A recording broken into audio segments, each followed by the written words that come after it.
The power of Australia, Tim Tszyu. My goodness, what can you say about what we just saw versus Sebastian Fundora? Now, I said in my breakdown of the fight, I said that I believe the X factor coming into this fight for Tim Tszyu was that background fight.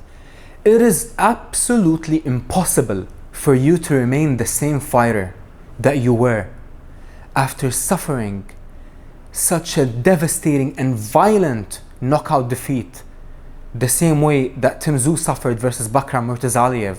I mean, when you get dropped 5 times and when you get concussed bad and when you take nearly 100 headshots in less than 10 minutes versus an absolute buzzsaw in a powerhouse like Murtazaliev, it is impossible for you to be the same, not just mentally, but most importantly, physically.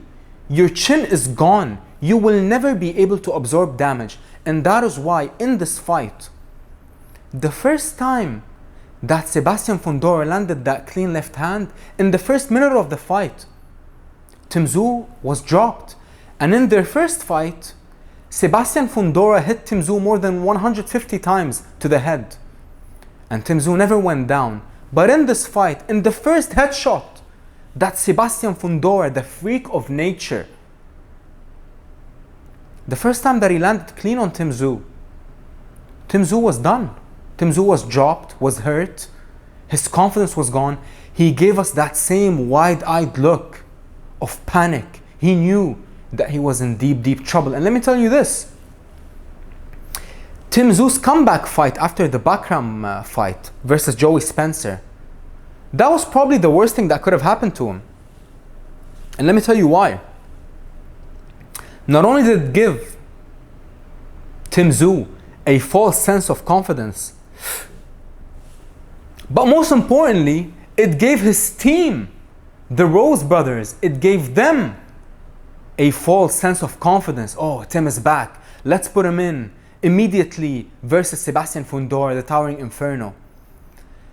If you actually think about it, the amount of punishment that Tim Tszyu has absorbed in the last 15 months, not only is it, and I said this exact sentence in the breakdown, not only did the damage that he take career-ending and career-altering, but most importantly, it is life-threatening and life-altering. You don't take 300 headshots, power shots to the head in less than a year versus devastating punches and expect to be the same man that you were.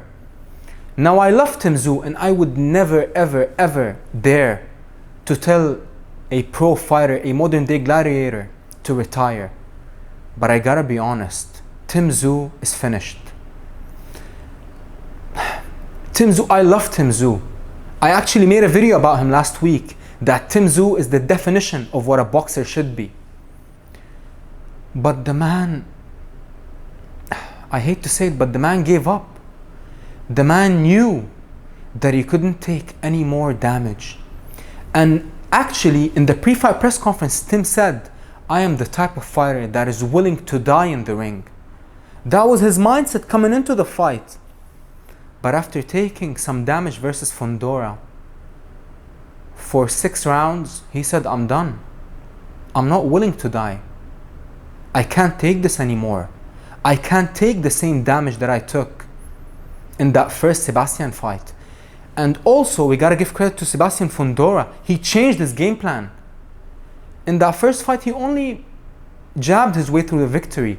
This time, he murked and destroyed his way into a victory.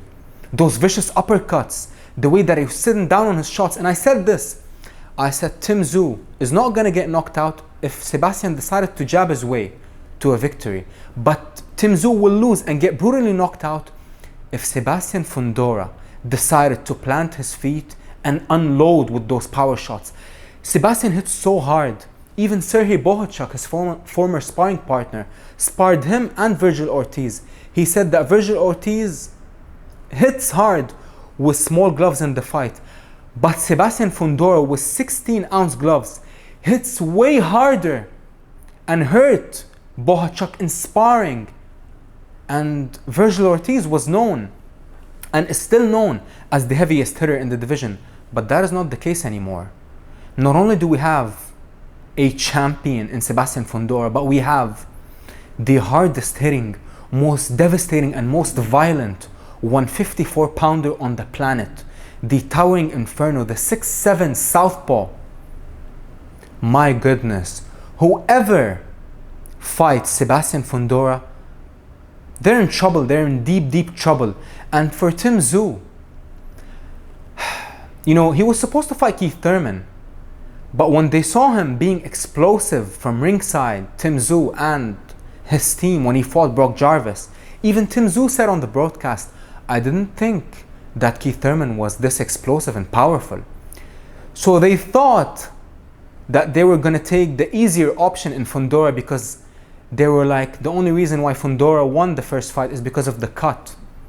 But in this fight, he also cut Tim Tszyu, but not with the same hairline cut. No, he cut him over the eye.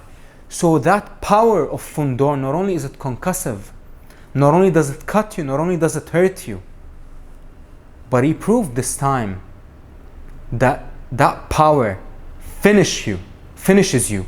And my goodness, I feel for Tim Tszyu. Not too long ago, just a year ago, a year and a half ago, we were saying that Tim Tszyu is on the verge of becoming a pound for pound star. He's on the verge of becoming an undisputed 154 pound champion. But now, it might very well be the end for Tim Tszyu.